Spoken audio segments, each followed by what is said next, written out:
Hi there, welcome to week 5 of the Larkin Golf Project 2012 with student Eric Labass. This is Erica Larkin, and I wanted to share with you what we did this week during our practice lesson. We actually went on the course and played 16 holes on Friday, and wanted to really get a score for Eric so we could kind of measure his progress and see how things were coming together when he was a little bit more under the pressure of trying to hole out everything instead of just hitting practice shots on the course and trying to transfer skills. So a couple things. Number one, he did very well. In my opinion, he is keeping the ball in play more than he did when I first met him. Off the tee, his drive has really improved.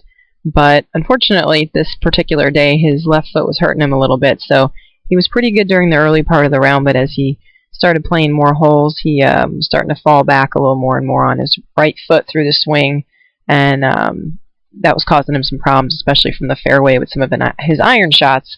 Also, he had just played golf the day before, and his touch on his first putts was probably a little too strong for the first bunch of holes that we played, so he three-putted, I think, 4 or 5 times altogether, and I know he's a better putter than that, so we'll dial in his putting distance control, but I'll just show you a few of the strokes he made out there.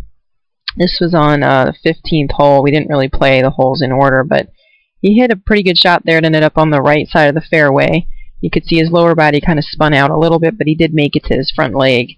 So overall, that was a good hit, and he played this hole really nicely. This was one of the 4 pars that he had for the whole day.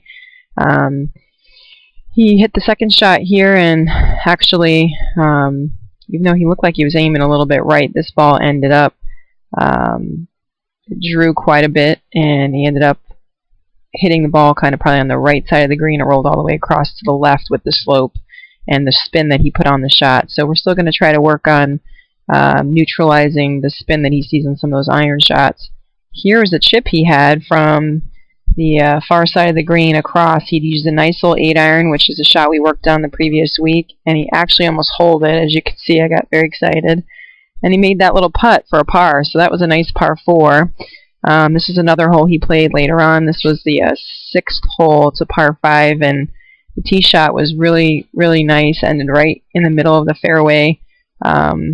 And he hit it pretty well. You could see he also still hung back a little on his legs. So we're still working on the footwork and trying to get him more just smooth and not trying to overswing or hang back.